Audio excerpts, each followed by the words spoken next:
です。 하철 선교사님을 모시겠습니다. では八丁宣教師先生をお迎えします。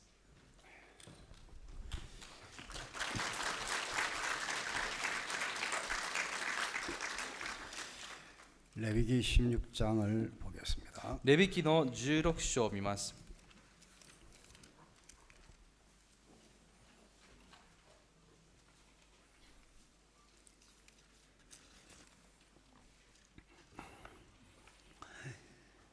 먼저 제가 레위기 16장 まずレビ記 1절부터 5절까지 먼저 한번 읽겠습니다.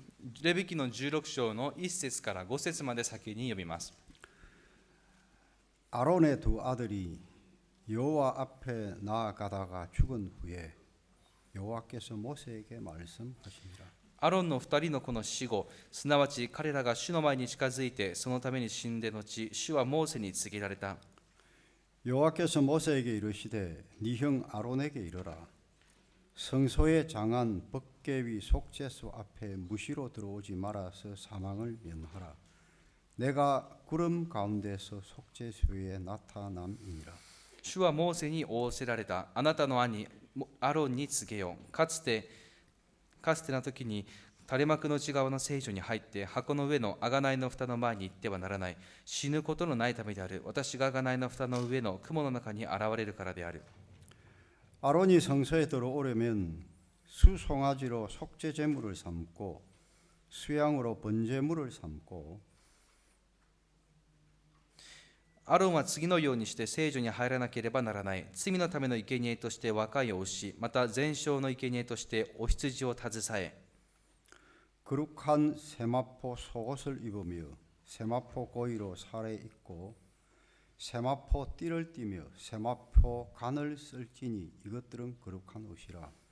물로 몸을 씻고 입을 것이며 聖なる雨布の長服を着、雨布の桃引きを履き、雨布の飾り帯を締め、雨布のかぶり物をかぶらなければならない。これらが聖なる装束であって、彼は体に水を浴び、それらをつける。 이스라엘 자손의 회중에게서 속죄 제물을 위하여 수염소들과 번제물을 위하여 수양 하나를 취할지니라. 彼はまたイスラエル人の改宗から罪のための生贄として親毛2頭、全焼の生贄としてお羊1頭を取らなければならない。 다 읽으면 좋지만 건너뛰겠습니다. すべて読んだらいいんですが飛ばします。 29절로 가겠습니다. 29節です。 너희는 영원히 이 규례를 지킬지니라. 7월 곧 그달 10일에 너희는 스스로 괴롭게 하고 아무 일도 하지 말되 본토인이든지 너희 중에 우고하는 객이든지 그리하라. 以下のことはあなた方に永遠の掟となる。第7の月の10日にはあなた方は身を戒まなければならない。この国に生まれた者もあなた方の中の在留異国人もどんな仕事もしてはならない。 이날에 너희를 위하여 속죄하여 너희로 정결케 하리니 너희 모든 죄에서 너희가 여호와 앞에 정결하리라. なぜならこの日にあなた方を清めるためにあなた方の贖いがなされるからである。あなた方は主の前でそのすべての罪から清められるのである。 이는 너희에게 큰 안식일인즉 너희는 스스로 괴롭게 할지니 영원히 지킬 규례라. これがあなた方の全き休みの安息であり、あなた方は身を戒める。これは永遠の掟である。 지금 자막 잘 나오고 있습니다. 32절입니다. 그다음 제가 32절 읽겠습니다. 次、32節ですね。字幕が少し間違っています。 그 기름 부음을 받고 위임되어 아비를 대신하여 제사장의 직분을 행하는 제사장은 속죄하되 세마포 곧 성의를 입고 油を注がれ、その父に代わって祭司として仕えるために任命された祭司が贖いをする。彼は雨布の装束、すなわち聖なる装束をつける。 지성소를 위하여 속죄하며 해막과 단을 위하여 속죄하고 또 제사장들과 백성의 회중을 위하여 속죄할지니 彼は至聖所の贖いをする。また会見の天幕と祭壇の贖いをしなければならない。また彼は祭司たちの集会のすべての人々の贖いをしなければならない。 이는 너희의 영원히 지킬 규례라. 이스라엘 자손의 모든 죄를 위하여 1년 1차 속죄할 것이니라. 아론이 여호와께서 모세에게 명하신 대로 명하니라. 以上のことはあなた方に永遠の掟となる。これは年に一度イスラエル人のすべての罪から彼らをあがなうためである。モーセは主が命じられた通りに行った。 레위기 16장을 건너뛰어 갖고 다 읽었습니다. レビ記16章を飛ばして全部読みました。 건너뛰어도 한창 많이 읽었죠. 飛ばしてもそれでも結構読みましたね。 제가 오늘 저녁에 무슨 이야기를 이렇게 말씀드리고 싶으냐 하면 今晩は皆さんにどんな話がしたいかと言いますと、 성경을 장황하게 읽었습니다만은 聖書を多く読みましたが、 여기 이제 29절에 보면 ここ29節に 너희는 스스로 괴롭게 하고 돼 있죠. あなた方は身を戒めなければならないと書いてあります。 그렇죠. そうですね。 또 31절에 보면 31節には 너희는 스스로 괴롭게 할지니 영원히 지킬 규례라. あなた方は身を戒める。これは永遠の掟である。 이 부분에 대해서 좀 여러분과 같이 생각을 해보려고 합니다. この点について皆さんと一緒に考えます。 여러분 잘 아시는 7월 10일 대속죄일에 대한 이야기입니다. 皆さんがよくご存知の7月の10日大食材の日に関することです。 7월 10일 대속죄일이 어떤 날입니까? 7月10日の大食材日とはどんな日ですか？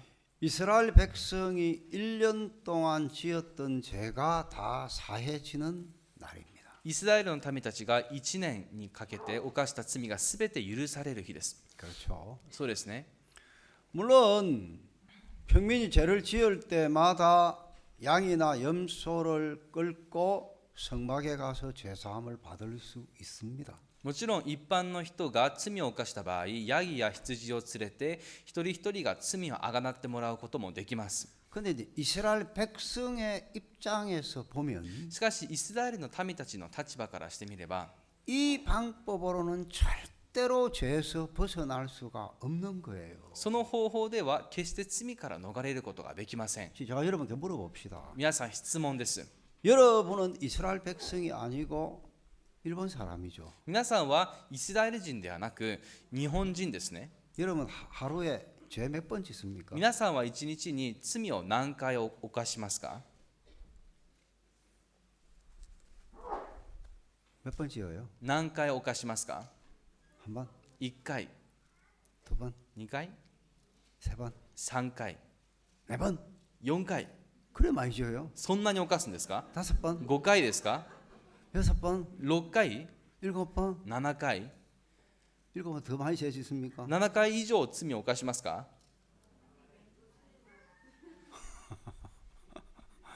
여러분 보세요. 皆さん、 죄를 짓고 죄를 지었다는 사실을 깨달을 때마다 罪を犯して罪を犯した事実を悟るたびに 흠없는 암염소를 끌고 성막에 가야 합니다. 傷のない目ヤギを連れて幕屋に行かなければいけません。 맞죠? そうですね。 제사장이 그 염소가 흠이 없는가를 확인하고 난 다음에 祭司はそのヤギに傷がないかどうかを確認した後、 그 사람이 염소 머리에 안수를 합니다. その人がヤギの頭の上に安手をします。 왜 안수를 하죠? なぜ安手をしますか？ 아따 오늘 또 목사님 되게 기초적인 거 묻네. ああ、今日も先生すごく基礎的なことを聞いてくるな。 우리가 그걸 모를까봐 그런 걸 또 묻고 있어요. 私たちがそれを知らないとでも思っているのかな。そんなことを聞くだなんて。 대답해봐요. 皆さんそれでも答えてみてください。 왜 안수하죠? なぜ安手しますか？ 더 알면서 왜 대답 안 해요? みんなご存知なのになぜ答えなかったんでしょうか？ 죄를 염소에게 넘기죠. 罪をヤギに移しますね。 이건 これは 하나님이 정해놓은 거예요. 神様が定められたことです。 왜 안수하면 죄가 넘어가는지 몰라요. なぜ安手すれば罪が移されるのかは分かりません。 하나님이 神様が 죄 있는 사람이 죄 없는 흠없는 염소의 머리에 안수하면 죄가 넘어간다고 정해놨어요. 罪のある人が罪のないヤギの頭の上に両手を乗せれば罪が移されると主が定められました。 내가 죄를 지은 내가 罪を犯した私が 죄 없는 염소머리에 안수해서 죄를 넘깁니다. 罪のないヤギの頭の上に安心をし罪を移します。 내가 죄가 있는데 私に罪がありますね。 염소머리에 안수를 했습니다. そしてヤギの頭の上に安心しました。 아무 느낌이 없습니다. 何にも感じることはありません。 그냥 머리에 손을 얹은 겁니다. ただ頭に両手を乗せただけです。 하나님이 그 죄를 넘기는 겁니다. 그죠? それは神様がその罪を移します。そうですね。 그 다음에 어떻게 하죠? その次どうしますか？ 죄의 싹은 사망이니까 罪から来る報酬は死ですから、 내 죄를 넘겨받은 염소를 죽입니다. 私の罪を移してもらったヤギは殺されます。 염소가 피를 흘리고 죽어요. そのヤギは血を流し死にま 그 す。 피를 번제단 뿔에 바르고 その血を祭壇の角に塗り、 염소를 제단에 올려 다 불살라 드립니다. そしてヤギを祭壇の上で全て燃やしてしまいます。 그러면 내 죄가 사하여진 겁니다. すると私の罪が許されます。 맞죠? 合ってますね。 자, 실제로 이스라엘 백성들이 그렇게 해봤습니다. そして実際イスラエルの民たちはそのようにしてみました。 염소머리에 안수해서 제사함 받고 나왔는데 とヤギの頭の上に安心をし罪を許してもらったのですが、 또 죄를 짓는 거예요. また罪を犯します。 그렇죠? そうですね。 이스라엘 백성 우리하고 뭐 비슷하죠. イスラエルの民たちは私たちと似ています。 한 달에 한 번만 죄를 지으면 그 방법으로 제사함 받을 수 있어요. 1ヶ月に1回罪を犯すならその方法で罪が許されます。 어떤 사람은 그것도 어렵겠지만 그죠? ある人はそれも難しいはずですが、 일본에 염소 한 마리 얼마 합니까? 日本ではヤギ1匹で何円しますか？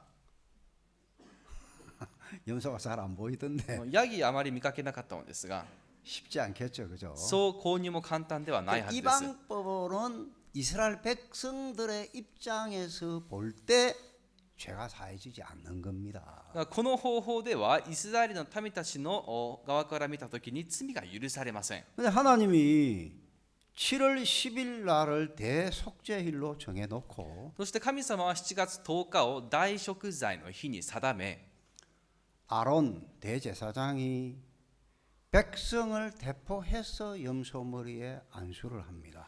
大祭司であるアロンが民を代表としてヤギの頭の上に両手を置きます。 그럼 이스라엘 백성들이 1년 동안 지었던 모든 죄가 염소머리에 넘어가요. するとイスラエルの民たちが1年にかけて犯したすべての罪がヤギの頭に移されます。 맞죠? そうですね。 그 염소를 죽입니다. そのヤギをほふります。 그러면 이스라엘 백성이 1년 동안 지었던 죄가 사하여지는 겁니다. それでイスラエルの民たちが1年間犯した罪が許されます。 내가 이스라엘 백성이라고 생각할 때 私がイスラエルの民だと考えたとき、 전 죄를 많이 짓거든요. 私は罪をたくさん犯します。 7월 10일을 기다릴 것 같아요. 7月10日を待つはずです。 오늘이 7월 6일이야. 今日は7月6日だ。 나흘만 더 있으면 돼. あと4日待てばいい。 나흘만 더 있으면 내 죄가 씻어져. あと4日待てば私の罪が洗い流される。 그렇겠죠? そう思うでしょう。 자, 7월 10일이 왔습니다. そして7月10日になりました。 우리가 이스라엘 백성입니다. 私たちがイスラエルの民とします。わ 아시겠죠? かりましたか？ 7월 10일이 왔는데 7月10日になりました。 내가 내 죄를 위하여 뭔가를 해야 합니까? 私が自分の罪のために何かをすべきですか？え？どうですか？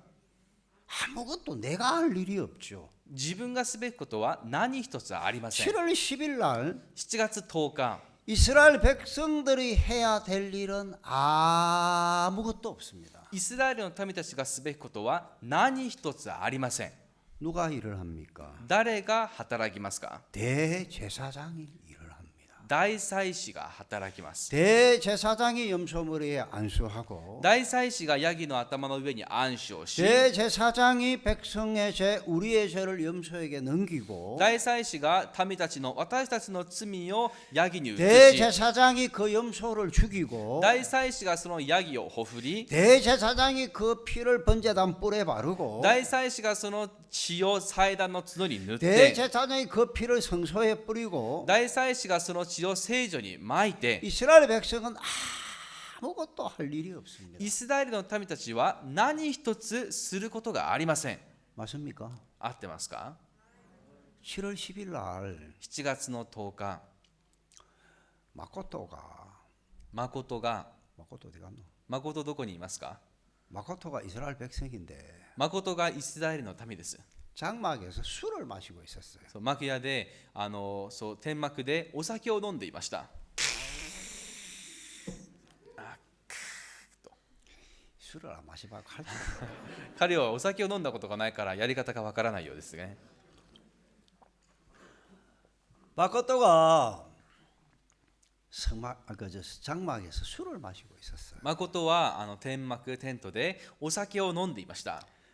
마코토 죄 誠 그날 の罪、 사해집니까 안 사해집니까? その日許されますか許されませんか？ 사해지죠. 許されます。 맞죠? そうですね。 그렇죠? そうですね。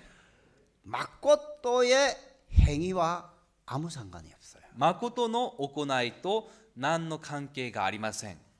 장성희는 チャンソンは 그날 성막 앞에 딱 섰어요. その日幕屋の前で立っていました。 아, 우리 대제사장 오늘 잘하셔야 하는데 我が大祭司今日上手にしてくれなきゃいけないのにな。 착하게 생겼잖아요. 彼は見かけはいい人ですが、 이런 사람이 문제예요. こういう人が問題が多くあります。 얼굴 멀쩡하게 생기고 顔は正常で、 착하게 생겼고 そして人は良さそうに見えて、 장성희 아버지 오늘 내 또 욕할라. チャンソンのお父さんが私の陰口を言うかもしれません。 성막 앞에 서서 마음을 졸이면서 서 있어요. 幕屋の前で非常に緊張した状態で立っていました。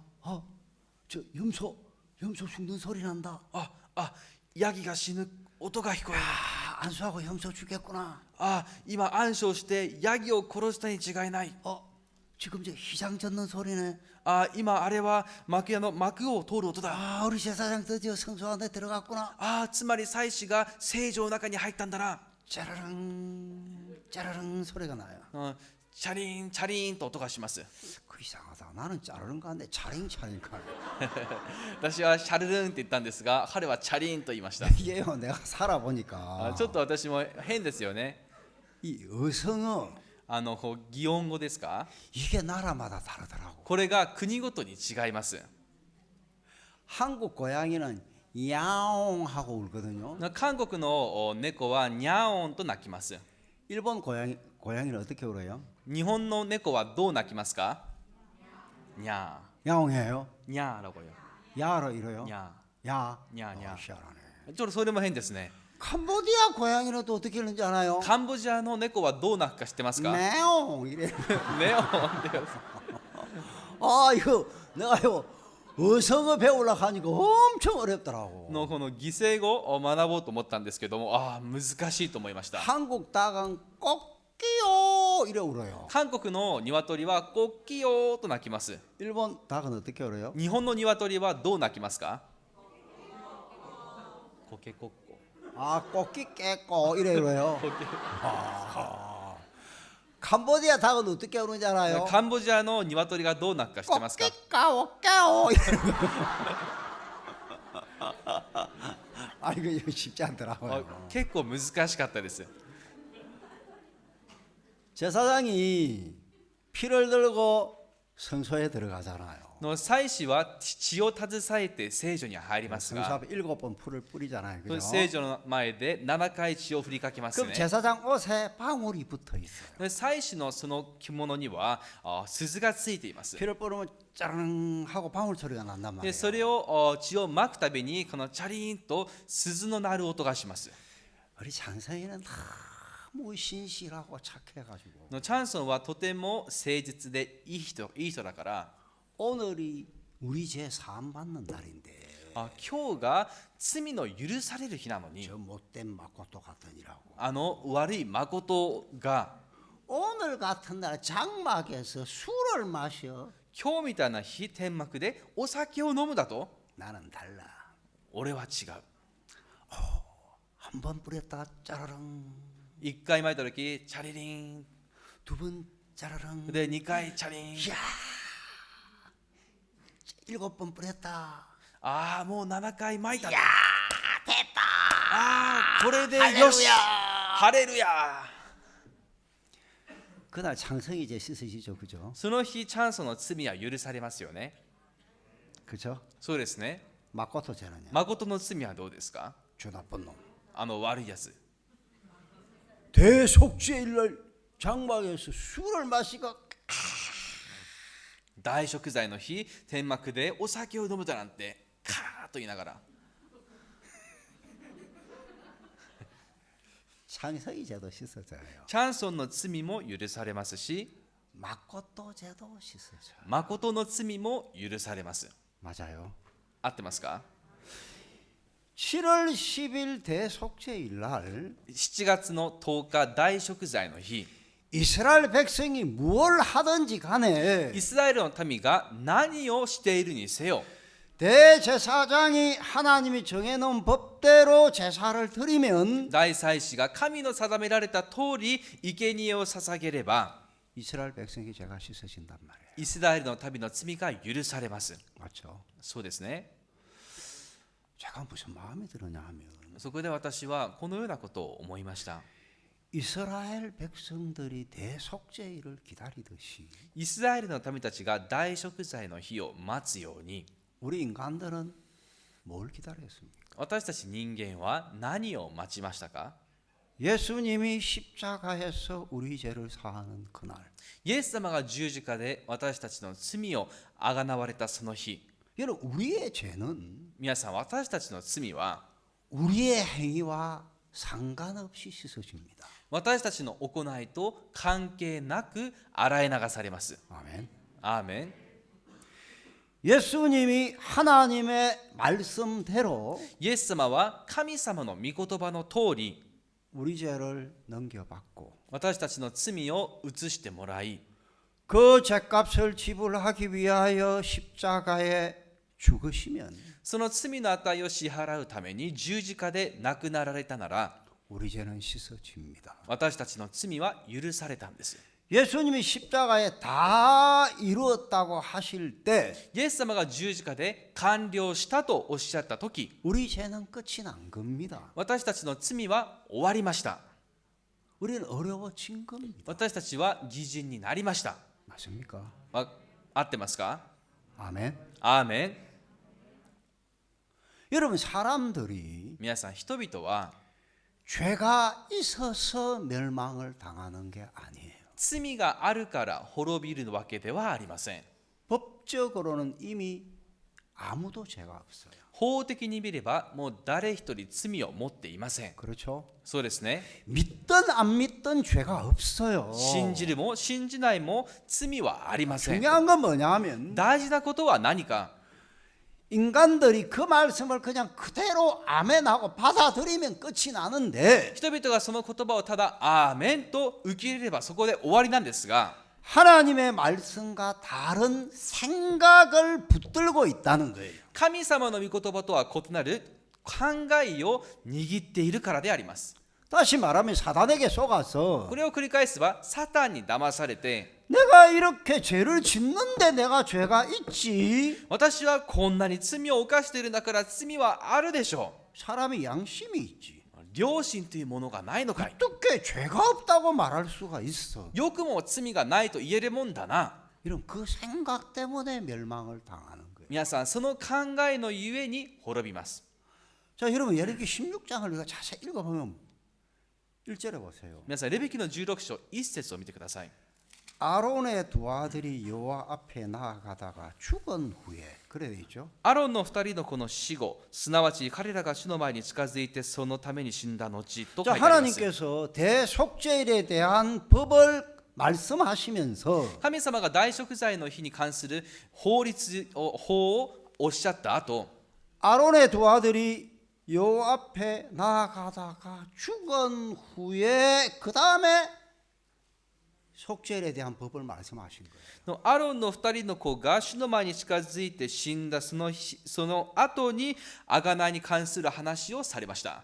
여러분 성경은요 절대 의미 없이 이렇게 적지 않습니다. 皆さん、聖書は決して何の意味もなくこのように書きません。 좀 생각을 해봅시다. では考えてみましょう。 아론의 두 아들이 여호와 앞에 나아가다가 죽었죠. アロンの2人の子が主の前に近づいて死にましたね。 왜 죽었죠? なぜ死んだんでしょうか。 왜 죽었죠? なぜ死にましたか。 자, 대답해 보세요. 答えてみてください。 아, 여러분 대답해봐 괜찮아. 皆さん大丈夫です。答えてみてください。 가능하면 틀리게 대답해요. ね、可能であれば間違った答えを言ってください。 그래 내가 신바람에 나서 이야기하니까 そしたら私も張り切って話せますから、 다 맞추면 재미없잖아요. みんな当てると面白くないですよね。 자, 아론의 두 아들이 죽었죠. アロンの2人の息子が死にまし 왜 た。 하나님이 아론의 두 아들을 죽였죠? なぜ神様はアロンの2人の子供を殺したんでしょうか。 너무 쉬우고 문다고 또 대답 안 하시네. あまりにも簡単と言ってまた答えないですね。 대답해요. 早く答えましょう。 나 이제 오늘 이제 마지막 시간이에요. 皆さん、今日は最後の時間です。 나 오늘 저녁 시간 내 마음대로 할 거예요. 私は今晩自分勝手に使います。 뭐 모르겠어. 나 이제 가버리니까 뭐 私はもうこれで行く身ですから、 아무 상관없어요. 뭐 정구철 목사님하고 뭐 저 다 책임질고 나는 이제 비행기 타고 뿅 하고 캄보디아 가면 끝나니까. ジョングチョ先生らがみんな責任を負います。私は飛行機に乗って逃げてしまえばいいんです。 대답해 보세요. だから答えてみてください。 왜 죽었죠? なぜ死んだんでしょうか。 대답을 몰라서 안 합니까? 皆さん、知らないから答えないんですか。 몰라서 대답 못하면 흔들어 봐요. 知らないから答えられませんという方、手を挙げてください。 한 사람, 두 사람, 세 사람, 네 사람 자꾸 올라가네. 1人、2人、3人、どんどん手が上がってきました。 아는데 너무 쉬운 거 물어서 대답 안 한다 흔들어 봐요. 知ってるけど、あまりにも簡単だから答えないという方、手を挙げてください。 왜 대답 안 해요? どうして答えないんですか。 아이고 네. 그만할까요? やめましょうか。 가자.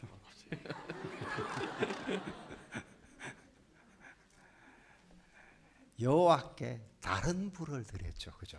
主に他の火を捧げまし 자, た。 그럼 이거 좀 생각해봐야 돼. 皆さん、これはちょっと考えてみるべきです。 대속죄일에 대한 이야기를 하시면서 大贖罪に関する話をされて、 아론의 두 아들이 여호와 앞에 죽은 후에 이렇게 16장을 시작을 해요.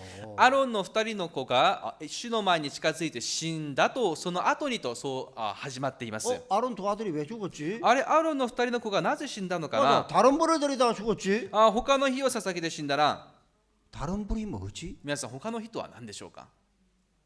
불 말고 다른 불이 있어요? 皆さん、火ではなく他の火ってあるんですか。 불 말고 다른 불이 있어요? 火ではなく他の火がありますか。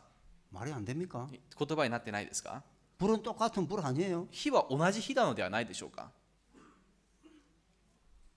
불이 달라요? 火が異なるんですか。 빨간 불이 있고 파란 불이 있어요? 赤の火があって、こう赤하고青の火がありますか。 이 사람도 지금 마지막이라고 마지막 한 것 같은데. 今彼も最後だからちょっとおかしいですね。 여러분 다른 불이 어떤 불이에요? 皆さん、他の火とはどういう火ですか。 저는요 성경 읽다 이런 걸 자꾸 따져봐요. 皆さん、私は聖書を見るとこういう部分を問い詰めてみる方 근데 です。 재미가 있어요. する 해보면. とやってみると面白いです。 자 보세요. いや、見てみましょ 보세요. 성경 찾아볼게요. う。聖書を探してみますよ。 어디를 찾아보냐 하면요. どこを探すかと言いますと、 10장 1절을 한번 펴보실래요? 10章の1節探してみてもらえますか。 레위기 10장 1절 レビ記の10章の1節です。 찾았습니까? 探せましたか。 자, 우리 다 같이 읽어봅시다. 皆さん一緒に読んでみましょう。 시작. さてアロンの子ナダブとアビフはおのおの自分の火皿を取り、その中に火を入れ、その上に香を盛り、主が彼らに命じなかった異なった火を主の前に捧げた。 아, 여기 돼 있죠. 書かれてますね。 여호와의 명하지 않은 다른 불이죠. 主が彼らに命じなかった異なった火と言いました。 여호와께서 명하신 불이 있고 명하지 않은 다른 불이 있단 말이에요. 主が命じた火があって、命じなかった異なる火があります。 그렇죠? そうですね。 조금 생각해 볼게요. 더. もう少し考えてみますね。 그다음에 6장을 보세요. そして6章を見てください。 6장 8절부터 읽어볼게요. 6章の8節から読みます。 8절부터 13절까지 읽어볼게요. 8節から13節まで読みま 자, す。 우리 창성이가 읽을게요. チャンソンが読みま 잘 す。 보세요. よく皆さんも読んでくださ 6장 い。 8절부터 13절까지 읽습니다. 6章の8節から13節まで読みま 자, す。 읽겠습니다. では読みます。ついで主はモーセに告げて仰せられた。アロンとその子らに命じて言え。全焼の生贄の教えは次の通りである。全焼の生贄そのものは一晩中朝まで祭壇の上の炉床にあるようにし、祭壇の火はそこで燃え続けさせなければならない。祭司は雨布の衣を着なさい。また雨布の桃引きをその身に履かなければならない。そして祭壇の上で火が焼き尽くした全焼の生贄の脂肪の灰を取り出し、祭壇のそばに置きなさい。祭司はその装束を脱ぎ、別の装束をつけて、脂肪の灰を宿営の外の清いところに持ち出しなさい。祭壇の火はそのまま燃え続けさせ、それを消してはならない。かえって祭司は朝ごとにその上に焚き火をくべ、その上に全焼の生贄を整え、和解の生贄の脂肪をその上で焼いて煙にしなさい。火は絶えず祭壇の上で燃え続けさせなければならない。決してはならない。 자, 이걸 읽고 여러분 무슨 생각이 듭니까? でこれを読んで皆さんは何を思いますか？ 아, 성막에는 幕屋では 번제단에 불이 계속 타고 있었구나. 祭壇の火がずっと燃え続けていたんだな。 그거 여러분 발견하겠습니까? 皆さんそれ発見できましたか？ 요즘 같은 라이터가 있어가 불을 켜는 게 아니에요. 最近のようにライターがあって火をつけられるわけではありません。 번제단은요 항상 불이 타고 있었어요. 祭壇は常に火が燃えていました。 알겠습니까? わかりましたか？ 자, 하나 더 찾아볼게요. もう一つ探してみますね。 9장을 찾아보세요. 9章を探してみましょ 22절부터 24절까지 읽을게요. う。22節から24節まで読みます。 찾았습니까? 探せましたか？ 자, 이번엔 장성이 또 では 읽겠습니다. チャンソンがまた読みます。それからアロンは民に向かって両手を上げ、彼らを祝福し、罪のための生贄、全焼の生贄、和解の生贄を捧げてから降りてきた。ついでモーセとアロンは会見の天幕に入り、それから出てくると民を祝福した。すると主の栄光が民全体に現れ、主の前から火が出てきて、祭壇の上の全焼の生贄と脂肪とを焼き尽くしたので、民は皆これを見て叫びひれ伏した。 자, 이게 언제 이야기냐 하면요. これがいつの話なのかと言いますと、 성막을 다 만들고 난 다음에 幕屋をすべて建て終えた後、 아론을 제사장으로 세웁니다. アロンを祭司長として立たせました。 이해갑니까? 理解できますか？ 아론을 제사장으로 세우는 그 행사의 8일째 되는 날에 대한 이야기입니다. アロンを祭司として立てるその行事の8日目に行われることであります。 그때 여기 이제 24절에 뭐라 되어 있습니까? その時のことを24節何て書かれてます 불이 か？ 여호와 앞에서 나와 단 위에 번제물과 기름을 살랐다고 되어 있죠. 主の前から火が出てきて祭壇の上の全焼の生贄と脂肪と焼き尽くしたのでと書かれています。 맞아요? 合ってますか？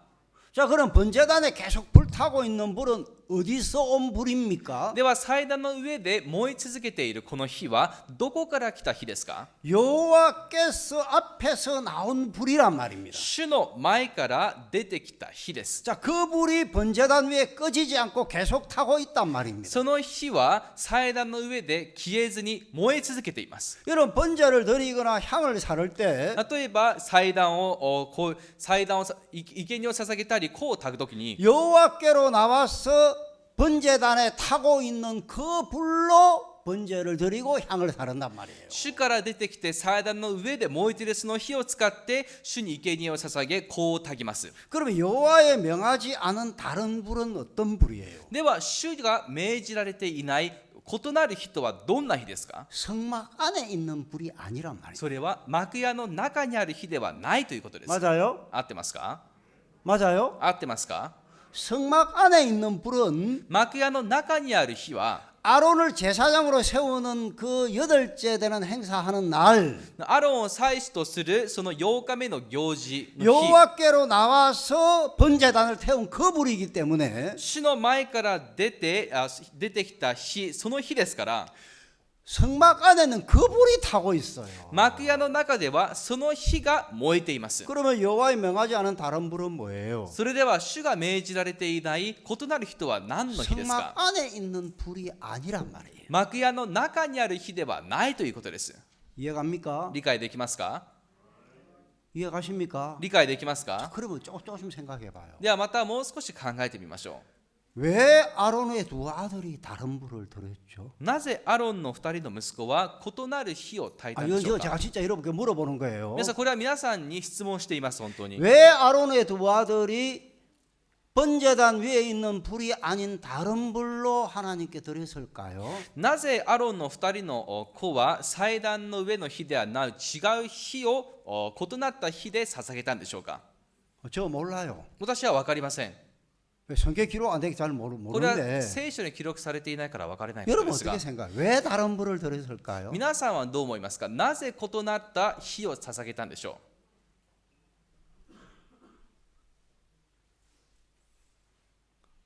하시는 분 う？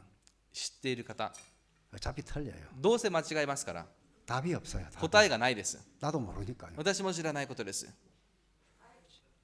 하이. はいはい、そこにというのは祭壇の上に재단 위에 불이 없었어요. 아, 재단 불이 꺼졌구나. 祭壇の火が消えてしまったからですか？ 이야, 나는 그런 생각을 한 번도 안 해봤는데. 私はそういうことを一度も考えなかったです。 야, 자매님 기발하시네. 姉妹、すごいですね。 그럴 수 있겠다, 그죠? その可能性もあるかもしれません。 실수로 불을 꺼버려가고 그죠? ミスで火を消してしまった。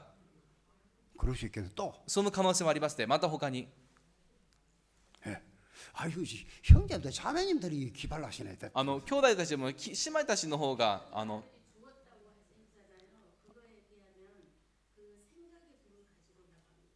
2人の息子が死んだと言ったんですが 안 들려. 그 두 아들이 죽었다고 했는데 그거를 보면 자기 생각으로 갖고 간 것 같다. 자기 생각에 불을 갖고 간 것 같다. 2人の息子が死んだことからしてその2 자기 人が 생각으로 불을 갖고 自 왔다고요? 分の考えの火を持っていたよう 뭐 です 어떤 と。 자기 생각 어떤 생각? 自分のどんな考えですか？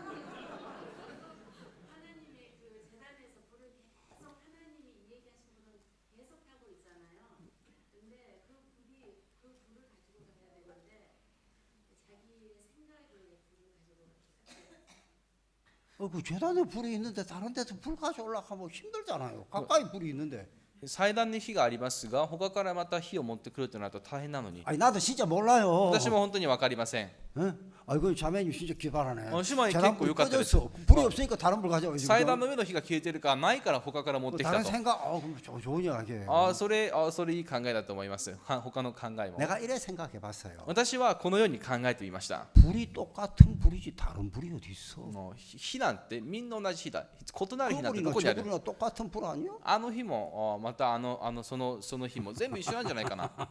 그랬는지 모르겠어요. それでそう思ったかもしれないですね。 자, 어쨌든 다른 불을 드렸어요. と 그죠? にかく彼らは異なった火を捧げました 왜 ね。 다른 불을 드렸겠습니까? なぜ異なった火を捧げたんでしょうか？ 자매님 말씀하신 대로 무슨 생각인지 모르지만 姉妹が言った通りにどんな考えだったかは分かりませんが、 그렇죠? そうですね。 번제단에 여호와가 명하신 불이 있는데 祭壇に主の命じられた火がありますが、 그 불을 안 드리고 다른 불을 드렸으니까 その火を捧げず異なった火を捧げたので、 어떤 생각을 했는지 모르지만 一体何を考えたか分かり 하여튼 ませ 어떤 んが、 생각이 とに 들었어요. かくあることを考 그리고 えたんでしょ 말씀을 따르지 않고 그 생각을 따랐다 이 말입니다. う。それで御言葉に従わず、その考えに従ったということです。 맞습니까? 合ってますか？ 자, 제가 이번에 와서 여러분께 드리는 이야기는 한 가지 이야기밖에 안 합니다. で今回私が来て皆さんにお伝えするのはたった一つです。 무슨 이야기예요? 何のことですか？ 내 생각 버리고 自分の考えを捨てて 말씀 그대로 따르는 거. 御言葉の通りに従うこと。 제가 이거 몇 시간 이야기했죠? 私はこれを毎回話しましたね。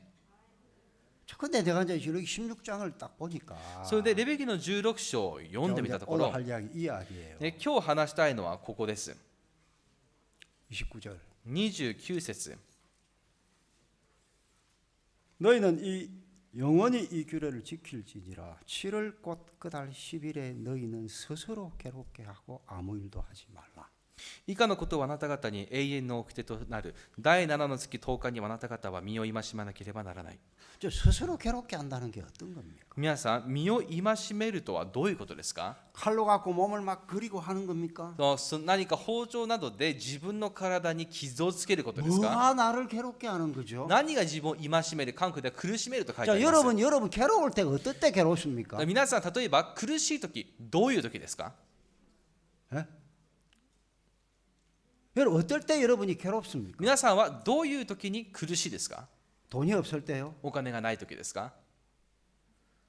정구철 목사님은 걱정이 지금 많으시더라고요. 今、チョングチョ先生は今心配事が多いです。 저한테 그래요. 하 목사님. 私に言います。ハ牧 단기 師 선교사 빨리 보내주세요. 先生、短期宣教師早く送ってくれませんか？はい。 제가 정구철 목사 MOU까지 맺었는데 자매 기름까지 맺었는데 私がジョングチョ先生と姉妹締結まで結んだものですから、 대학생 빨리 훈련해가지고 이제 보내려고 하는데 早く学生たちを訓練させて送りたいと思ってい 우리는 ます。 훈련이 지금 1월 달에 있어요. 1월 で 달에. も私たちは訓練が1月にあります。 근데 이제 비자 만드는데 일본 비자 3개월은 걸린다 하더라고. でも日本のビザを作るのに約3ヶ月かかるそうです。 빨리 와도 우리 그러면 4월 달에 오게 되는 거예요. でも早くても4月に来るわけです。 1월 달에 지금 이제 칸타타 행사를 하신대요. それで3月にカンタータの行事がある 장소를 と。 뭐 30개를 이미 예약을 해 놓으셨대요. もうすでにこの場所は30カ所借りているそうで 오늘 す。 저녁에 내가 보니까 충분히 이래 하면 되겠구만. もう今晩見てみたら十分こうやってやっていいんじゃないかなと思いました。 잘하시더만. 上手でしたよ。 이거 뭐 하얀 천도 내려오도 안 하는데도 다 하시더만. の白い幕も降りてこなかったのにちゃんとできてました。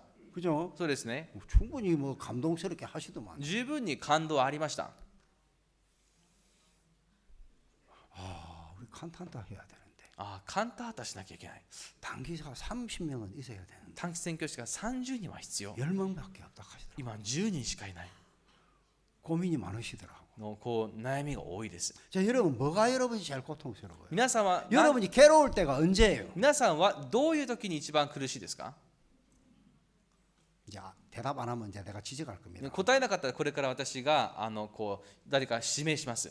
이제는 제가 여러분에게 잘 보일 필요가 없어요. 私はもう皆さんに良い姿を見せる必要がなくな 오늘 りました。 아직까지 내가 확실하게 12시에 딱 오늘은 12시 1분 전에 마쳤어요. 今日はちょうど昼は12時1分前に終わらせました。 11시 59분에 오늘 딱 마쳤다니까. 11時59分に終わらせました。 저녁은 뭐 여러분 전혀 제가 눈치 안 봐도 돼. 갔으니까 이제. ね、今日の夜は全く皆さんの顔色を見る必要ないです。どうせ帰りますから。 저 대답 안 하면 이제 질문할 거예요. 皆さん答えなければ私が直接指名します。 여러분 언제 제일 괴롭습니까? 皆さんいつ一番苦しいですか？ 하나님 우리 괴롭게 하락했잖아요. 神様が苦しめな 아무 さいと言い 일도 まし 하지 た。 마라. どんな仕事もしてはならな 스스로 い。 괴롭게 そ 해락했잖아요. して自らを苦しめなさい、戒めなさいと言いました。そうです 그럼 ね。 우리를 괴롭게 해야 하잖아요. で私たちも自分を苦しめなければいけません。 그래 안 그래요? そうではないで 여러분 す 언제 か？ 괴로워요? 皆さんはいつ苦しいですか？ 빨리 대답 안 하면 지적할 겁니다. 早く答えないと皆さん指名しますよ。 대답 안 하죠. 좋습니다. よし、 지적합니다. わかりました。 요쪽 こちら側の 그냥 이제 아무 때나 합니다. 皆さんもう勝手に私選びますから。 아니야. 지적 안 했어요. 違います。まだ。 하시려고? まだ。 하시려고? したいですか？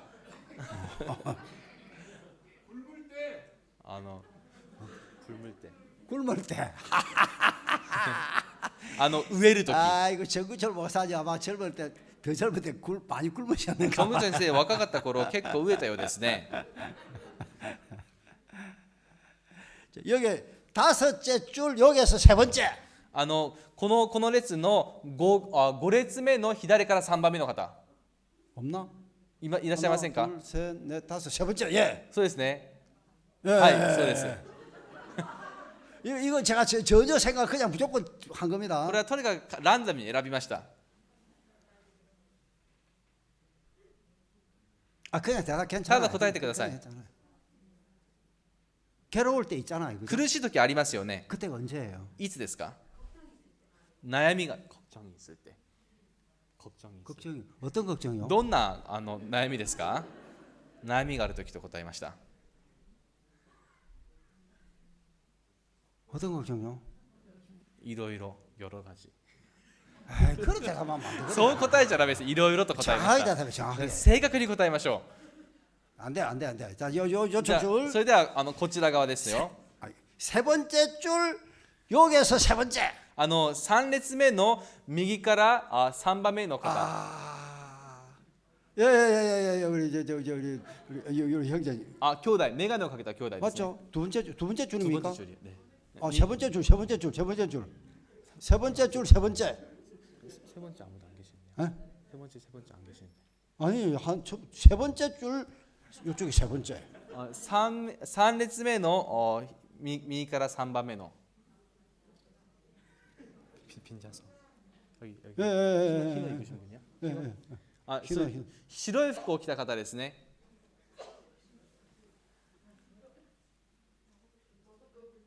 아이고 뭐. 마코토 어머니. 예, 마코토 어머니세요. 마코토のお母さんですか？ 저 마코토 좋아합니다. 많은 일을 하지 마코토 진짜 좋아합니다. マコト喜びますよ。 어떤 때가 괴로워요? いつ苦しいですか？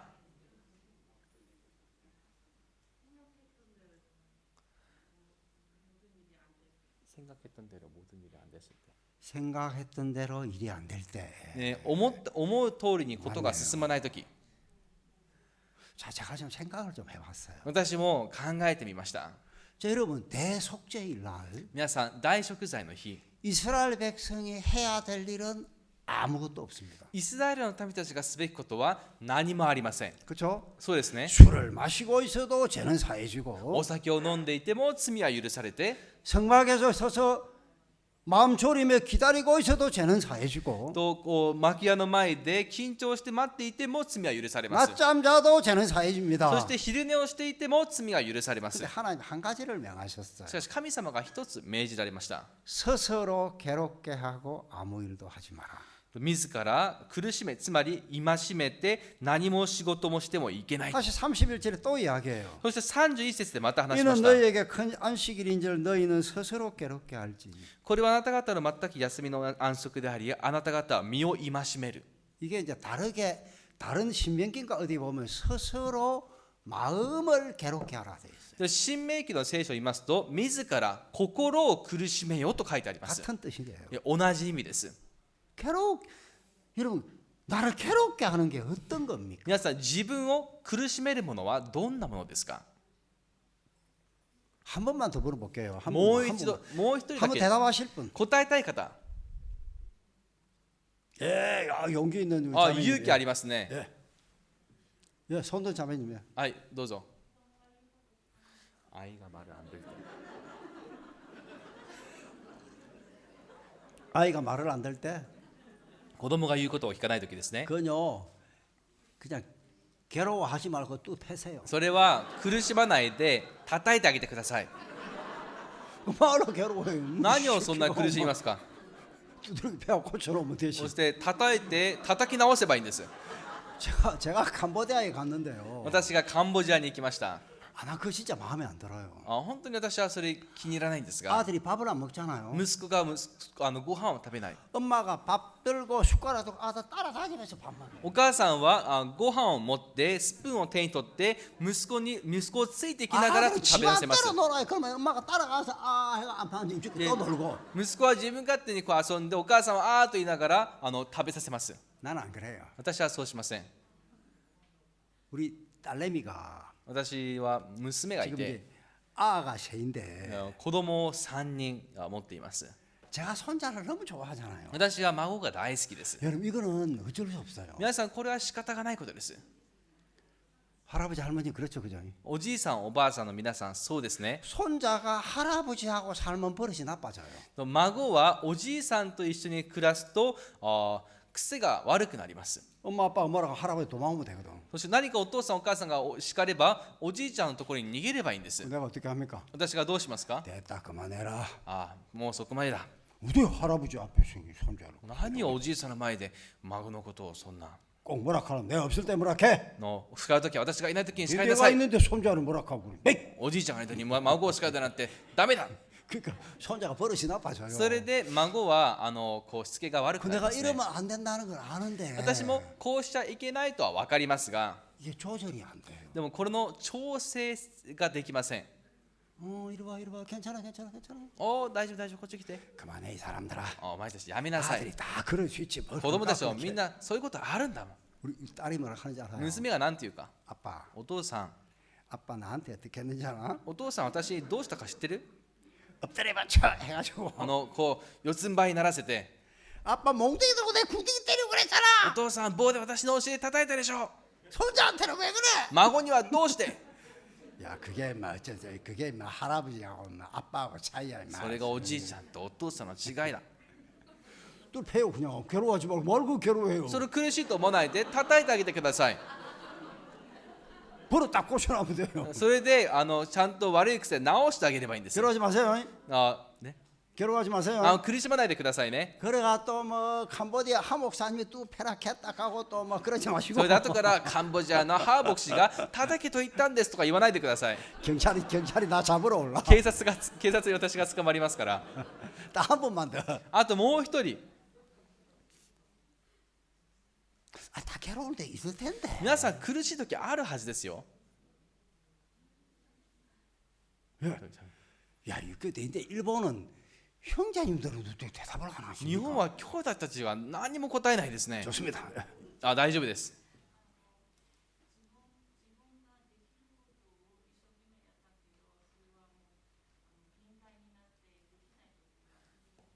할 수 있다고 생각해서 열심히 했는데 한계에 도달해서 결국 안 됐을 때 일이. 내가 공감이 갈라. 私も共感できそうです。 근데 안 되면 할 수 없는 거지. 뭐 괴로워할 필요. でもできなかったら仕方がないです。苦しむ必要ないです。 그렇잖아요. そうじゃないですか。 능력이 안 되는 건 할 수 없지 뭐, も 뭐 괴로워요. う能力不足でできないなら苦しむ必要はありません。しょうがないんですよ。 여러분 皆さん、 제일 인간이 괴로울 때가 언제인지 아십니까? 人間が一番苦しい時いつか知ってますか？ 간단합니다. 簡単です。 하고 싶은 걸 못 할 때. したいことができない時。 맞죠? そうですね。 하기 싫은 걸 억지로 해야 할 때. したくないことを無理にしなければいけない時。 사람들이요. 人々は 자존심 때문에 자살하는 사람들이 있어요. 自尊心で自殺する人がいます。 내 잘못했다 하면 끝나는데 自分が間違えたと言えばいいんですが、 그 말을 하기 싫은 거예요. それを言いたくありません。 하다가 자살해요. という状態で自殺します。 이런 이야기하면 안 되는데 こういう話しちゃいけないんですが、 한국에 옛날 대통령이 한 분 계셨어요. 韓国に以前一人の大統領がいらっしゃいました。 스스로 아주 청렴결백하게 사셨던 분이에요. 自らは非常に潔白な生活をされた方です。 근데 그 대통령과 아주 가까운 분이 뇌물을 받은 거예요. そして大統領の親近者が賄賂を受け取ったんですね。 자살을 해버렸어요. それで自殺してしまいました。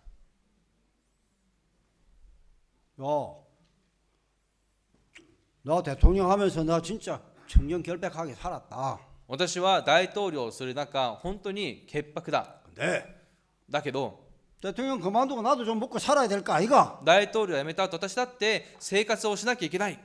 그래서 그래 했다. だから私はそれをしてしまった。 백성들 미안하다. 民たちの皆さん、申し訳ない。 그러면 끝나요. それで終わりです。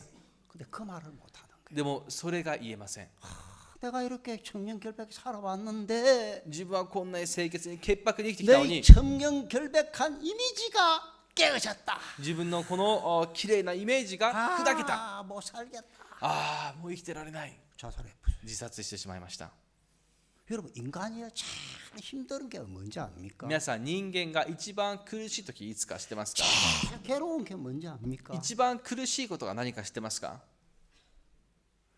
자기 생각 부인하는 거예요. 自分の考えを否認することです 맞아요. 合ってますか 맞아요. 合ってますか 정말 그래요. 本当です 그거 꺾으면 아주 편해지는데 それを一度折れば非常に後が楽ですが 여러분 사람들로 지가 옳다 싶으면요 절대 안 꺾습니다. 人々は自分が正しいと思ったら絶対に折りません 여러분 그래요, 그래요. 皆さんそうじゃないですか 내가 옳지만 꺾을게.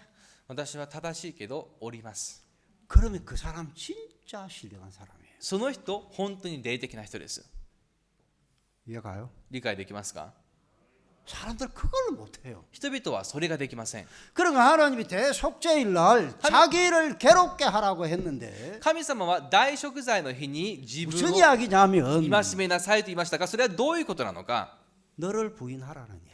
あなたを否認しなさいということです 여러분 우리가 구원받기 위해서 私たちが救われるために 필요한 건 다른 게 아닙니다. 必要なものは他ならぬ 내가 열심히 해야 되고 뭘 해야 되는 게 아니고 自分が何か一生懸命することではなくて 내 옳은 생각을 비우는 겁니다. 自分の正しい思いを空にすることです 제가 제 아내와 같이 살아요. 私は妻と一緒に暮らしますが 제 아내가 나이가 나보다 한 살 많거든. 私の妻は私よりも1歳年上で 사실 す 호적은 2살 많아요. 実際戸籍上2歳年上です 근데 꼭 한 살만 많다고 세우더라고. でもでもいつも自分は1歳年上なんだと主張します 여보, あなた 사실대로 그냥 이야기해 괜찮아. 事実を話して大丈夫だから 어차피 내 마누라인데 どうせ私の妻でしょ 한 살 많아도 내 마누라고 2살 많아도 내 마누라인데 1歳年上でも私の妻だし2歳年上でも私の妻だよ 아니 나 한 살 많아. あいや私はあなたより1歳年上 호적은 54년생이에요. の戸籍上54年生まれです 나는 56년생이고. 私は56年生まれで 옛날에 한국은 아이들이 태어나면 많이 죽었어요.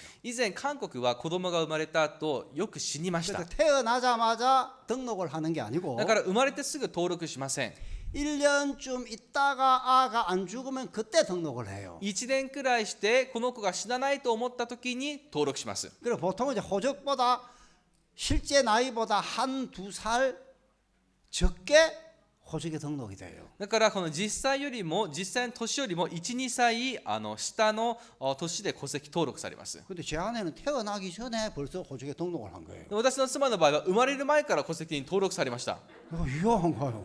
理解できません 근데 하여튼 뭐 한 살 많다 그래 한 살만 많다 했어요. とにかく1歳年上だから私がまあそうだよと言いました 한 번씩 그래요. 時々 날 보고 私に 여보 あなた 누나하고 안 불러봐. お姉ちゃんって呼んでみて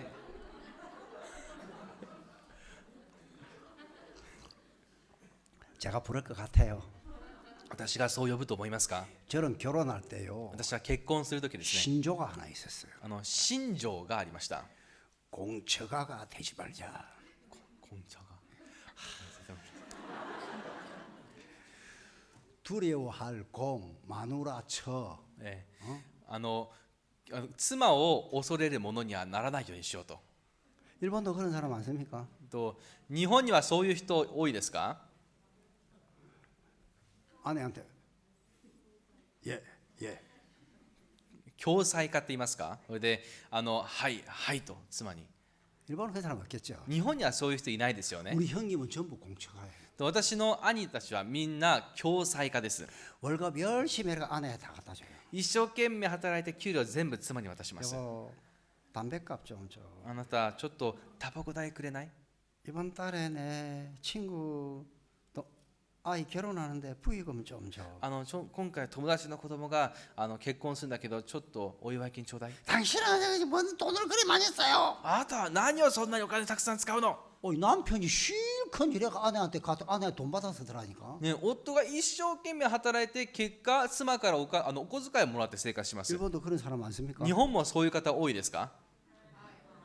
하이. はいですか？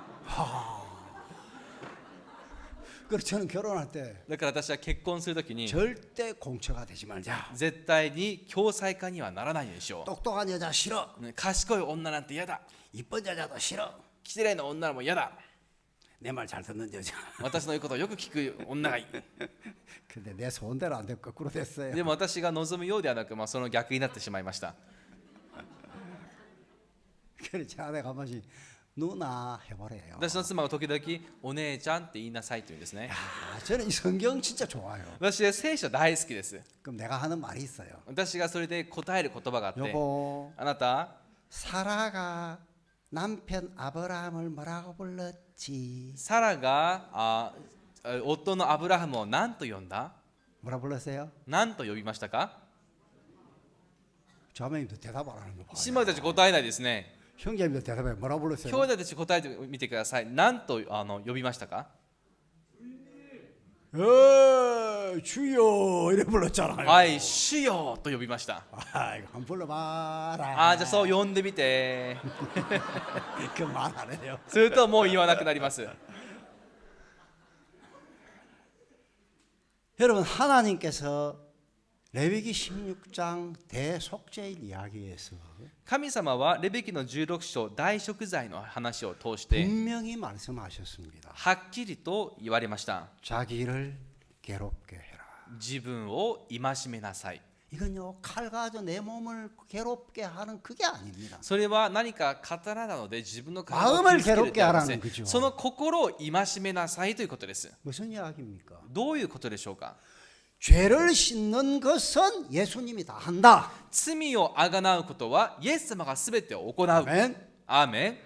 대제사장이신 예수님이 우리 죄를 다 씻는다. 大祭司であるイエス様が私たちの罪をすべて洗い流す。 네가 필요한 건 뭐냐 하면 ではあなたに必要なものは何か？ 네 생각을 부인하는 거야. あなたの考えを否認することだ。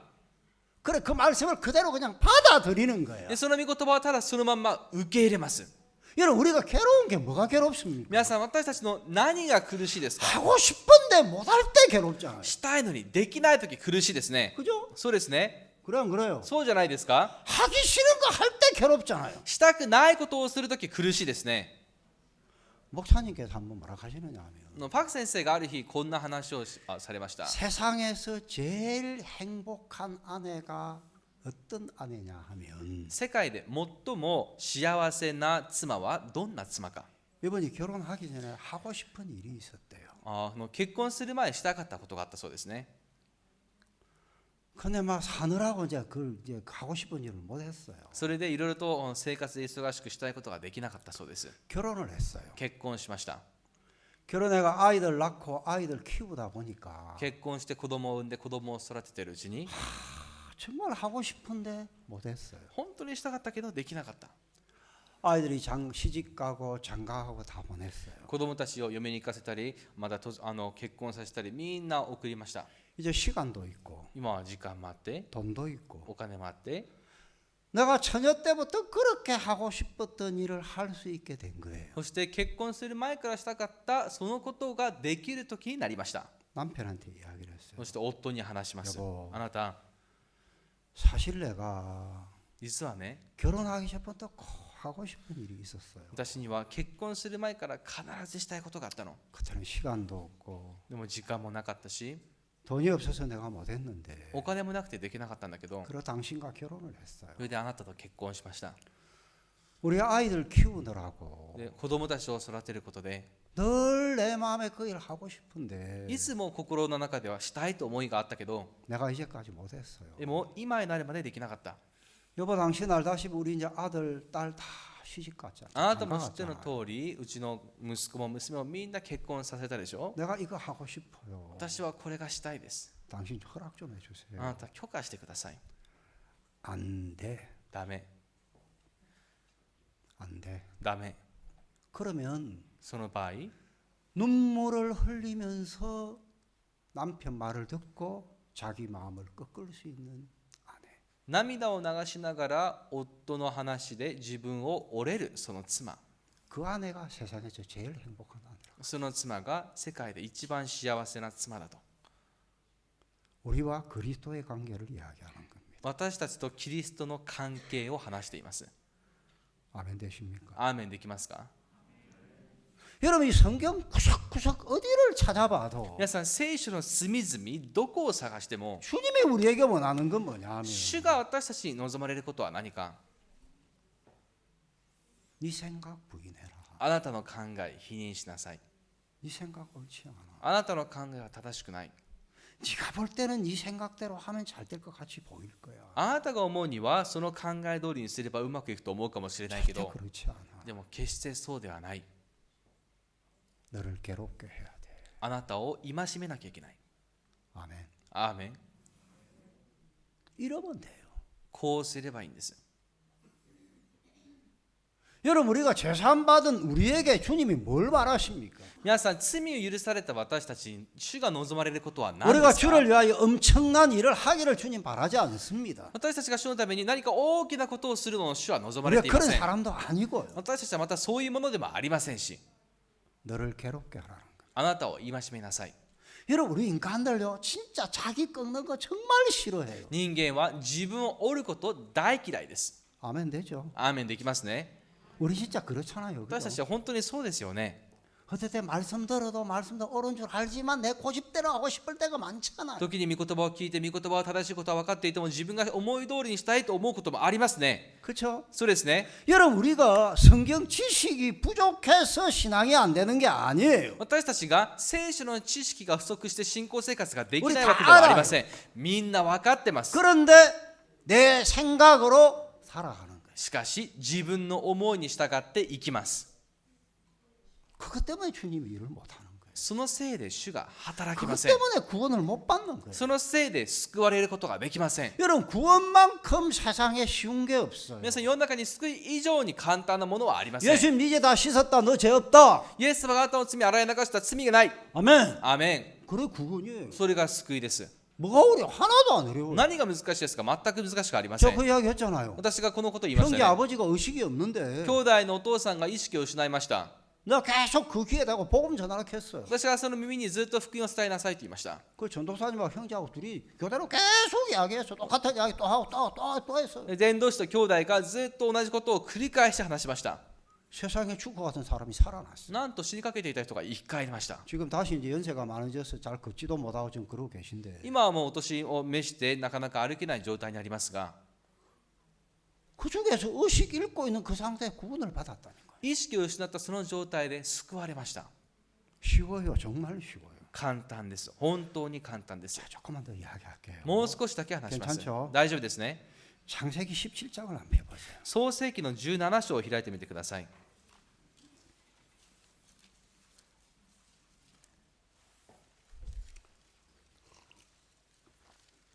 1절만 읽겠습니다.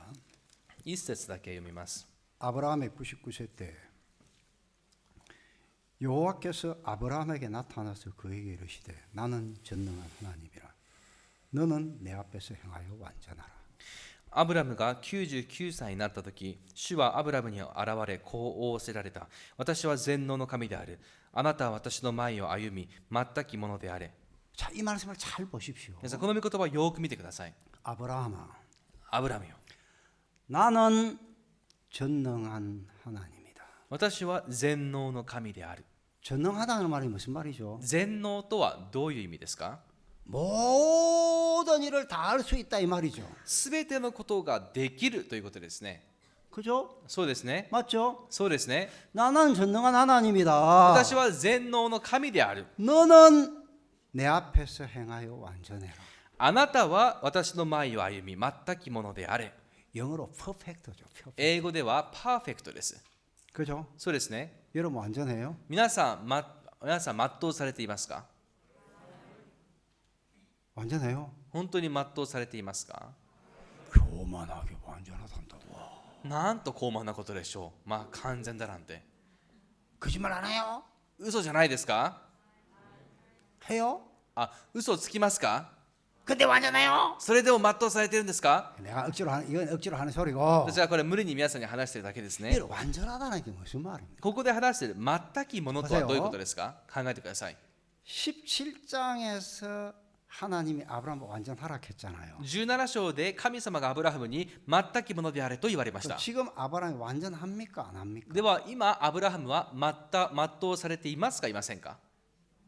지금 완전하면 완전하라 할 필요가 없죠. 今全うされているなら全きものであれという必要がなかったでしょ 그죠? う。そうですね。 창세기 12장부터 아브라함에 대한 이야기가 나와요. 創世記の12章からアブラハムに関する話が出てきます 여호와의 が、 말씀을 따라 본토 친척 아비집을 떠나니 12장에 나오고 12章には主の言葉に従って生まれ故郷父の家を離れる話があります。 15장에서 하나님이 하늘에 별을 보여준 네 자손 이와 같이 되리라고 そ 하시니까 してその次に神様が空の星を見せ、このあなたの子孫がこの数のようになると言われまし 아브라함 た。 그 하나님을 믿었어요. そしてアブラハムはその神様を 그 信じました。 믿음을 의로 여겼다고 そ 기록해놨어요. してその信仰を義と認められたと言われました。そうですね。 그런데 완전하지는 않아요. しかし全きものではありません。 그렇죠? そうですね。 그렇죠? そうですね。 그래서 하갈을 취해서 아내로 삼기도 하고 그죠? でハガルを持って子供を作ったりもしました。 자, 이제 17장에 들어와서 で17章になって 하나님이 아브라함을 완전하라는 거예요. 神様はアブラハムに全きも 그럼 のであれ 아직 と言われまし 완전하지 た。 않다는 이야기예요. これはつまり全きものでないということです。まだ 그쵸? に。そうですね。 그럼 완전하라 했으니까 17장에서 아브라함이 완전해졌다는 이야기예요. では17章で全きものであれとおっしゃったから彼は全うされているということです。 맞습니까? 合ってますか？ 자, 여기 창세기 6장에 보면 で創世記の6章には 노아는 의인이요 당세에 완전한 자라 했어요. ノアは義人であり当時完璧なものであったと言いました。 맞죠? そうですね。 노아가 완전한 자 맞죠? でノアは完璧なもので 하나님 すね。 완전한 자라 했잖아요. 그죠? 神様が彼が完 근데 璧なものと言われ 완전한 ました。 자가 술 마시고 장막 안에 벌거벗고 있더라고. しかしその神が完璧だと言われたその人がお酒を飲んで 우리가 裸 볼 になって 때는 いまし 노아가 た。 완전하지 않은데 私たちからしてみればノアは完璧ではありませ 하나님이 ん。 볼 때는 노아가 완전한 で 거예요. も神様からしてみればノアは完璧でした。 술이 취해가 벌거벗고 있지만 お酒によって裸になっていますが、 그죠? 소리 하면 그걸 보고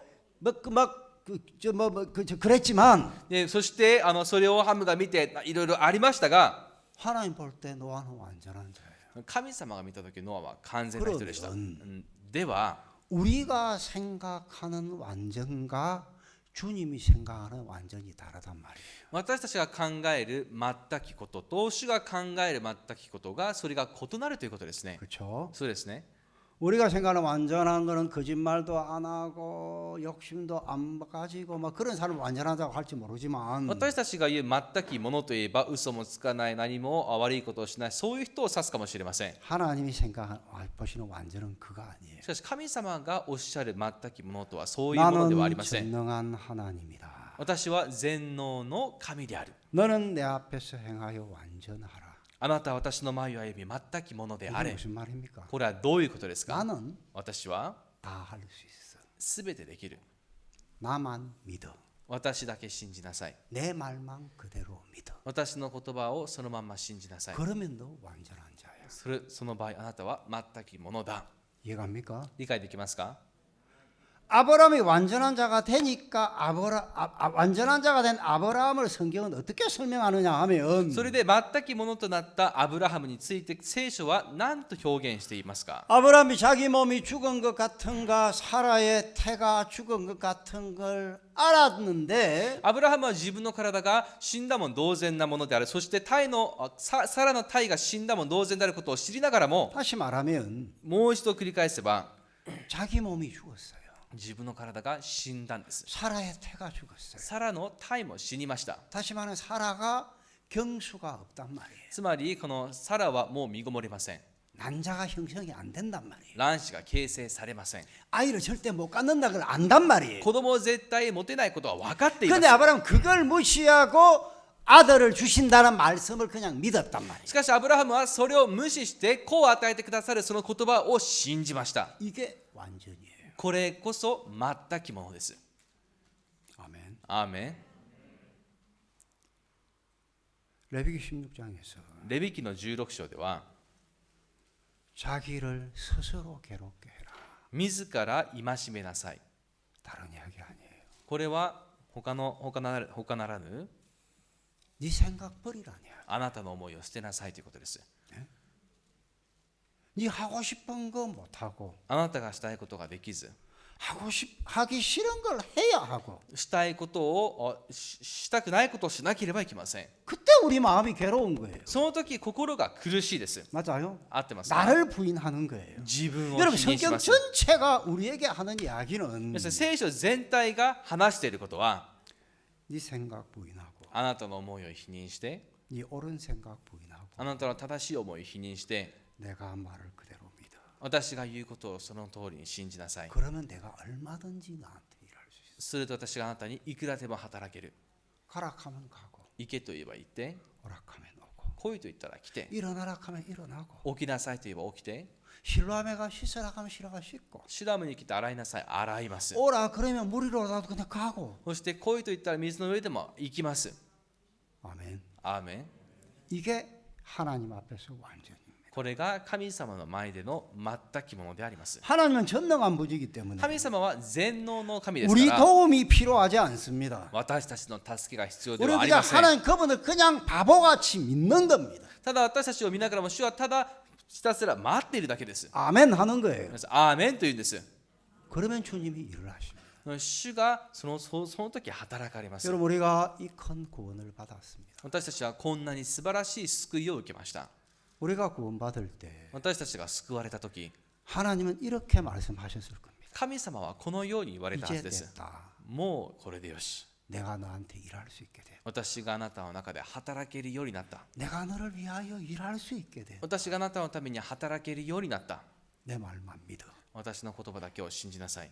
내가 너 도울게. 私があなたを助けるから。 내가 너 행복하게 만들어. 私はあなたを幸せにするから。 저는 정말 제가 감사한 게 私は本当に感謝しました。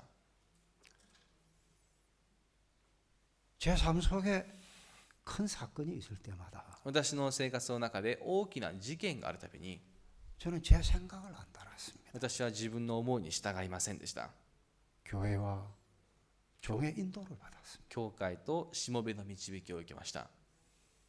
결혼 하락해서 했고 結婚しなさいと言われてしました。 성교학교 가락해서 갔고 宣教学校入りなさいと言って行きました。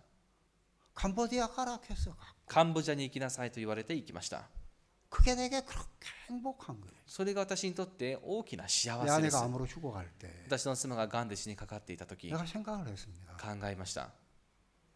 내가 구원받을 때 私が救われる時、 나는 구원받고 싶은 마음 없었어. 私は救われる気がありませんでした。 이단에 빠진 어머니 건지러 갔어. 異端に溺れたお母さんを救うために向かいました。 내가 구원을 받았어. 私が救われました。 하나님이 하신 거야. 神様がなさいました。 내가 성교학교 갈 때 私が宣教学校に入る時、 직장생활 잘 하고 있는데 수요일 날 전화가 왔어요. よく働いている時に電話がありました。 전도사님이 나 월요일 날 성교학교 가니까 준비해 가더라고. 伝道師先生が来週の月曜日宣教学校入るから準備しなさいと言いました。はい。 과장님 저 그만둡니다. 課長、私もう辞めます。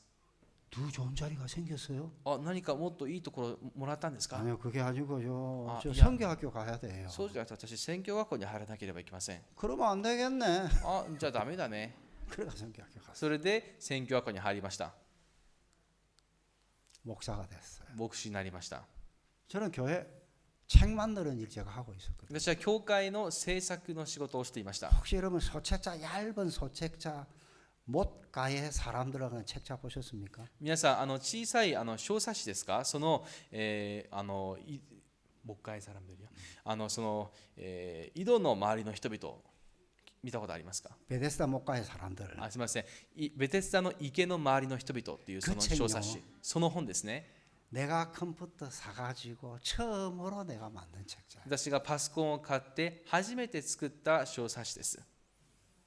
저는 그렇게 살 줄 알았어요. 私はそのように生きるものだと思いました。 어느 날 대덕수양관에 있는데 하철 목사 사택으로 오락하더라고요. そしてある日、テドクの資料館にいた時です。八丁兄弟資料館、八丁牧師資料館に行きなさい。 이 목사님이 찾는 건 이거 또 뭐라 하라고 뭐라 찾으실 텐데. 4課に行きなさいと言って、先生が探してるんだったら 목사님 誰か 우리 叱られた 불러가 かな。 칭찬한 적 한 번도 없는데. 先生は誰かを褒めたことが一度もありません。 올라갔더니 上がってみたところ、 목사님들 어른 목사님들이 쭉 앉아 계시더라고요. それでそういう大人の先生方がみんな座っていました。 앉았어요.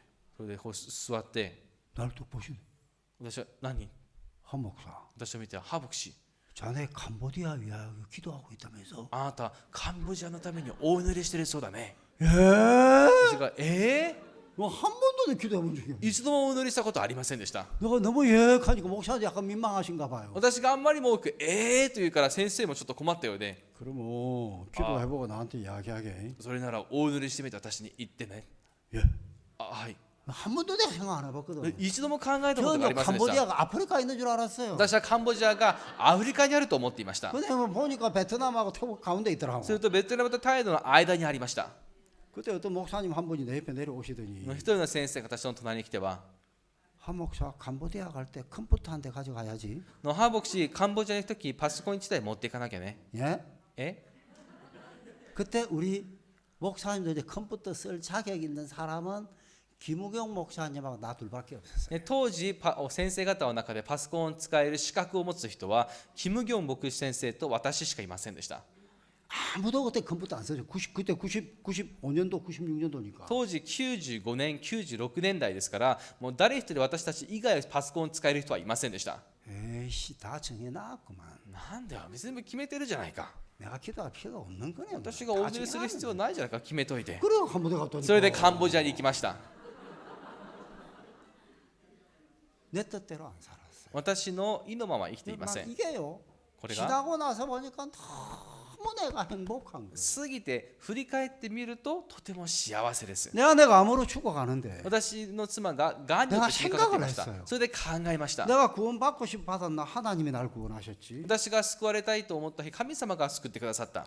내가 성교학교 갈락했나 하나님이 오락했지. 神様、私が選挙学行きたいと思った時、神様が選挙学に来なさいとおっしゃった。 내가 내 아내하고 결혼하려했나? 私が妻と結婚したいと思ったか。 이야기 한번 할게요. 네. 이야기 한번 더 할게요. この話もう一回話しますね。 다 아는 이야기인데 재밌거든요. 皆さんみんなご存知だと思いますが面白い話なので、 자꾸 나보고 목사님 선보래요. 先生方がいつも私にこうお見合いをしなさいと言うんです。 안 한다 했어요. しませんと言いました。 양심적으로 내가 선 같은 거 못 봅니다. 良心的に私はこのお見合いとかありません。 이제 결혼해야지 선 한번 結 보러 婚し 가자. なきゃちょっとお見合いしようよ。 알겠습니다. 선 한번 보죠. 뭐.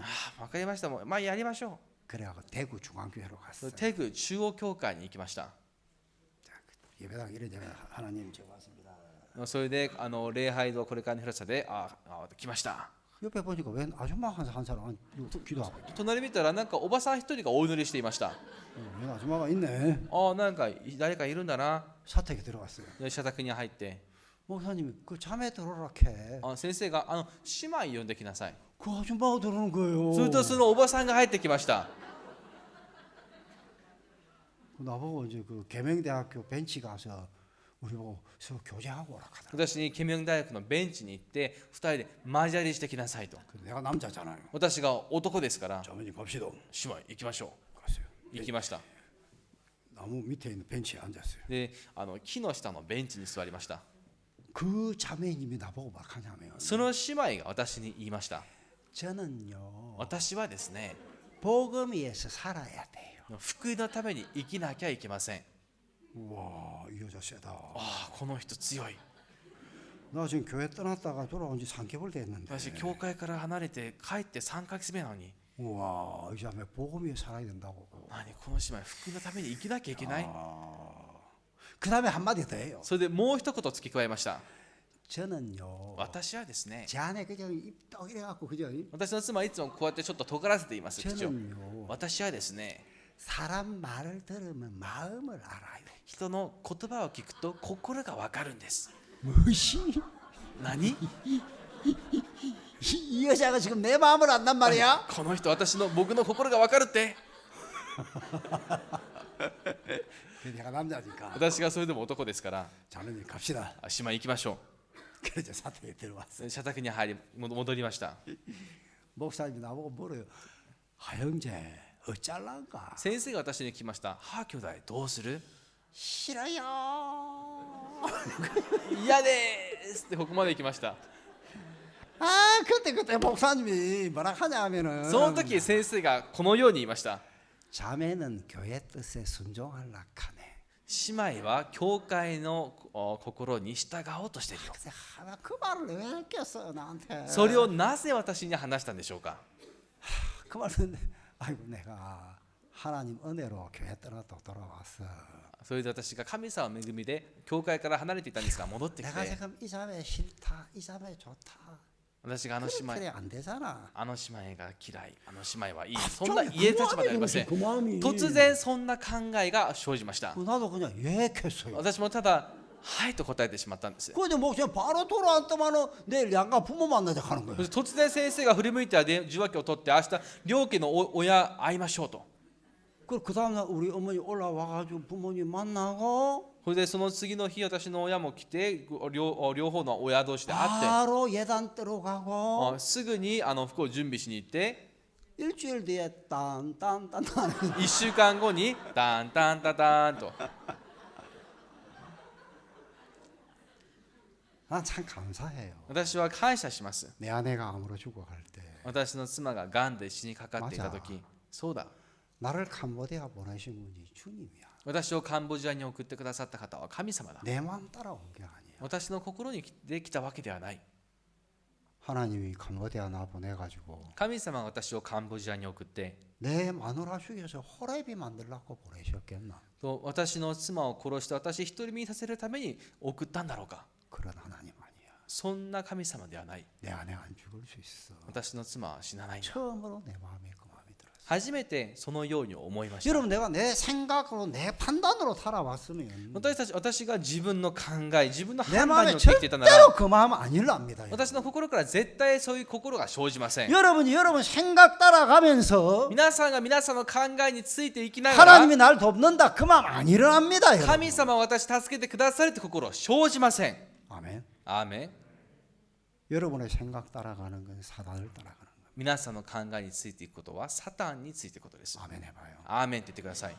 이제 마무리 지어야 돼요. もう仕上げをしなければいけませんね。 말씀을 따라가는 건 御言葉に従うとは 주의 인도를 받는 거예요. 主の導きを受けることです。 여러분 皆さん、 일이 잘 되냐 못 되냐를 보지 마십시오. ことがうまくできるかできないかそれを見ないでください。 아멘. アーメン。 하나님을 믿고 나가도 망할 수도 있습니다. 神様を信じて進み出ても滅びることだってあります。 우리가 볼 때 私たちが見るとき、 이해갑니까? 理解できますか？ 중요한 건 大事なことは 내가 내 생각을 따라 살아가고 있냐 말씀의 인도를 받고 있냐. 今自分が自分の思いに従っているのか、御言葉の導きを受けているのか。 우리는 私たちは 일이 잘 되고 안 되는데 자꾸 관심을 갖습니다. ことがうまくいくかいかないか、これに関心を注ぎます。 좀 잘못되면 어떻습니까? 皆さん、ことがうまくちょっと進まなくても問題ですか？ 전능한 하나님인데. 全能の神です。 그죠? そうですね。 내가 잘못한 거 얼마든지 회복시켜 줄 수 있는 하나님인데. 私の過ちいくらでも回復させられる神様がいらっしゃいます。 내가 그분 믿고 나가면 その方信じて進めば 좀 망한다면 어떻습니까? 少し滅びて問題ですか？ 하나님 나 당신 믿고 살았습니다. 神様、私はあなたを信じてきました。 당신 이렇게 약속하셨잖아요. あなたはこのように約束されまし 이 たね。 말씀 믿었습니다. 私はこの御言葉を信じました。 그 사람이 행복한 사람. その人が幸せな人です 그 。 사람이 완전한 사람. その人こそ全きものです。 말씀 여기까지만 하겠습니다. 御言葉はここまでといたします。 상상식도 할까 했는데 내가 너무 오래 끌었습니다. 生産式もあるんですが、私が少し遅ら 정과사님 나오시겠습니다. ではジョン先生へ登場します。